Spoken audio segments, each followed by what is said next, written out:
दोस्तों, परीक्षा पे चर्चा भारत सरकार द्वारा आयोजित एक ऐसा विशेष मंच है जहां देश भर से कुछ चयनित विद्यार्थी सीधे प्रधानमंत्री से संवाद करते हैं और अपनी जिज्ञासाएं साझा करते हैं।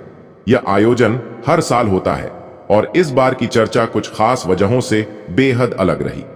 इस वर्ष मंच पर केवल परीक्षाओं की चिंता नहीं उठी, बल्कि वो आवाजें भी सुनाई दी जिन्हें अक्सर दबा दिया जाता है। उन्हीं में से एक आवाज थी एक दलित छात्रा की। न कोई बड़ा नाम, न किसी महानगर से ताल्लुक, न किसी प्रतिष्ठित स्कूल की पहचान, मगर उसके शब्दों में वो तीव्रता थी जिसने हर किसी को सुनने पर मजबूर कर दिया। उसने प्रधानमंत्री से 5 ऐसे सवाल पूछे जिसने न केवल उस कार्यक्रम को बल्कि पूरे देश को सोचने पर मजबूर कर दिया। वह लड़की उत्तर भारत के एक छोटे से गांव से थी। एक निबंध प्रतियोगिता में उसने लिखा था, मुझे परीक्षा से नहीं डर लगता, मुझे भेदभाव से डर लगता है। यही एक पंक्ति उसकी सच्चाई को दर्शाने के लिए काफी थी, जिसने उसे प्रधानमंत्री के सामने खड़ा कर दिया। वह पढ़ाई में होशियार थी, लेकिन उससे भी ज्यादा उसमें था असमानता से लड़ने का साहस। यही साहस उसे उस मंच तक ले आया। जब वह मंच पर पहुंची तो लाखों आंखें उसकी तरफ उठीं, लेकिन उसकी नजरों में न डर था न संकोच। उसकी आंखों में एक गहरी शांति थी, लेकिन वो शांति असहमति से जन्मी थी। वो मंच पर पहुंची, माइक थामा और सीधे सवाल दाग दिए, बिना किसी भय या झिझक के। उसका पहला सवाल था, सर, आप कहते हैं कि मेहनत सबको आगे ले जाती है, लेकिन जब मेरी मेहनत को आरक्षण की देन कहकर छोटा किया जाता है, तब क्या मुझे संविधान से शर्म आनी चाहिए? यह सवाल किसी कागज से पढ़ा नहीं गया था, यह जीवन की सच्चाई से निकला था। उसकी आवाज में कंपन नहीं बल्कि विश्वास की धार थी। प्रधानमंत्री नरेंद्र मोदी थोड़ी देर तक शांत रहे, जैसे उनके भीतर कुछ गूंज रहा हो। फिर उन्होंने कहा, यह सवाल आज के भारत की हकीकत को उजागर करता है।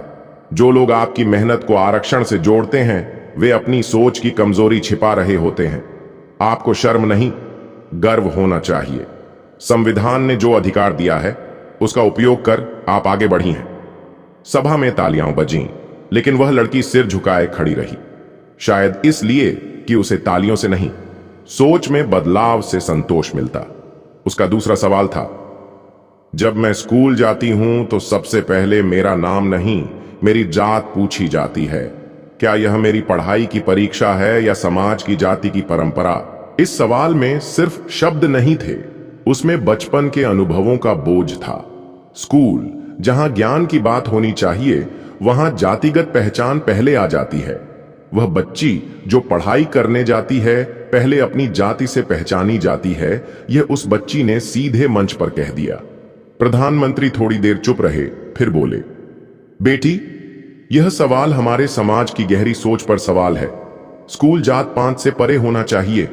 अगर कोई बच्चा वहां भेदभाव झेल रहा है, तो यह न केवल शिक्षा बल्कि संविधान की आत्मा का भी अपमान है। तीसरे सवाल ने मंच का माहौल पूरी तरह बदल दिया था।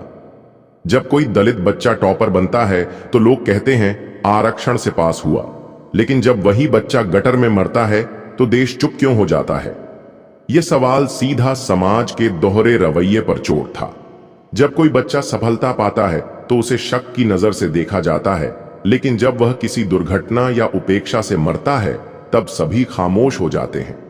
प्रधानमंत्री थोड़ा असहज दिखे, लेकिन बोले, हर जीवन की कीमत होती है। जो लोग सफलता को आरक्षण कहते हैं और मौत पर चुप रहते हैं, वे असंवेदनशीलता की मिसाल हैं। यह चुप्पी हमारी साझा विफलता है। चौथा सवाल धार्मिक स्थलों को लेकर था। अगर सबका साथ सबका विकास सच है, तो दलित बच्चों को मंदिरों में प्रवेश से क्यों रोका जाता है? यह सवाल केवल धार्मिक स्थलों की बात नहीं करता था, यह सवाल आस्था के नाम पर भेदभाव पर सवाल था। प्रधानमंत्री ने थोड़ी देर सोचा, फिर कहा, भगवान सभी के हैं, कोई जाति नहीं होती भगवान की। जो मंदिर किसी को बाहर करता है, वह धर्म नहीं, अंधविश्वास का केंद्र है। हमें कानून के साथ सोच भी बदलनी होगी, और शुरुआत ऐसे ही सवालों से होती है। आखिरी सवाल सबसे भावुक और निजी था, सर, क्या आपको कभी नाम या जाति की वजह से परीक्षा से पहले डर लगा है? जैसे मुझे लगता है? इस सवाल में मासूमियत भी थी और बहुत गहरी पीड़ा भी। वह बच्ची बता रही थी कि उसे सवालों से नहीं, समाज की धारणा से डर लगता है। उसकी मेहनत हमेशा संदेह की नजरों में झूलती है। प्रधानमंत्री ने रूंधे गले से जवाब दिया, मैंने भी अपनी पहचान के कारण कई बार खुद को कमतर महसूस किया, लेकिन मैंने सीखा कि डर से भागा नहीं जाता, उसे हराकर आगे बढ़ा जाता है। तुम जैसी बेटियां ही भविष्य हैं जो डर को चुनौती देती हैं। कार्यक्रम समाप्त हो गया, लेकिन वो सवाल रह गए, हवा में, दिलों में और समाज के ज़मीर में। वो केवल प्रधानमंत्री से नहीं पूछे गए थे, वो हर उस व्यक्ति से पूछे गए थे जो जाति सुनकर मुंह फेर लेता है, हर उस शिक्षक से जो छात्रों को अंकों की जगह उनकी जात से आंकता है, और हर उस समाज से जो संविधान को आदर्श मानता है लेकिन आचरण में भुला देता है। उस लड़की ने कोई आंदोलन नहीं शुरू किया, उसने बस सवाल पूछे। लेकिन जब सवाल सच्चे होते हैं तो वे ही सबसे बड़े आंदोलन बन जाते हैं। अगर यह वीडियो आपको सोचने पर मजबूर करे तो अपने विचार कमेंट में जरूर साझा करें। आप सबका साथ और संवाद ही हमें बेहतर समाज की ओर ले जा सकता है। वीडियो को अंत तक देखने के लिए धन्यवाद।